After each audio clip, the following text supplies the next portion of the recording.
Rydym yn defnyddio nodiant dot mwyn ysgrifennu degolion cylchol, sef degolion sydd yn ailadrodd am byth, tebyg i rei sydd ar y sgrin yn awr, mewn ffordd taclus neu mewn ffordd cryno. Enghraifft, y degolyn cyntaf yn hyn, dim pwynt 3333 ac yn y blaen am byth. Hwn yw'r degolyn y gyfer 1 treian, 1 dros 3.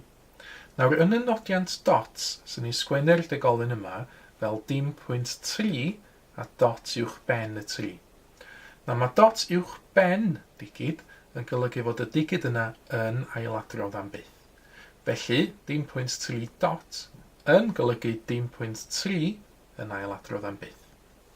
Yn yr un modd, byddai dim pwynt 6 a wedyn 2222 yn ailadrodd am byth. So ni sgwennu'r degolyn yma yn y nodiant dot gan gychwyn efo'r dim pwynt 6 ac yna y 2 sydd yn ailadrodd am byth, felly 2 efo dot uwch ben 2.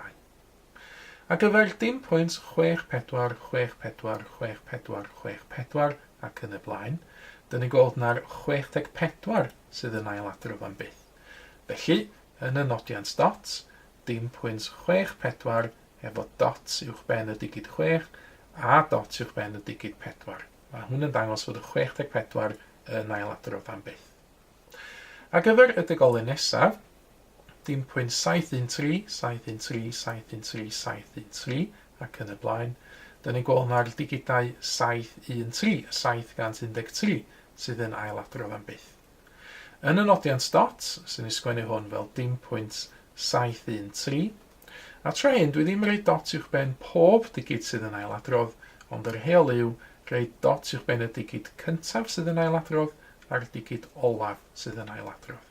Felly dim pwynt 7 dot 1 3 dot yn golygu hwn. Dim pwynt a wedyn y 713 yn ailadrodd drosodd a drosodd am byth. Olaf, sy'n haid i'r degolyn wastad gychwyn efo dim pwynt, byddai gael degolyn cylchol sydd yn cychwyn efo beth fel 4. Fy'n hyn, mae gen i 4.6, wedyn 25, 25, 25, 25 yn ailadrodd am byth.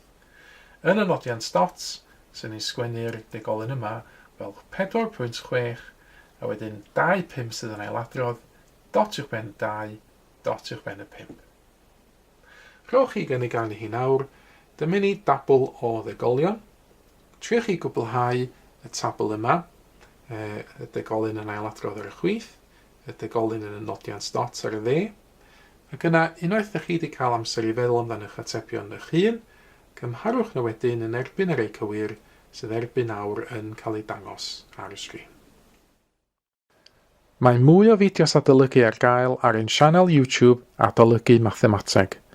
Am y newyddion diweddaraf neu holi cwestiwn, dilynwch ein cyfrif trydar @mathemateg. Neu ewch i'n gwefan www.mathemateg.com am fwy o adnoddau adolygu.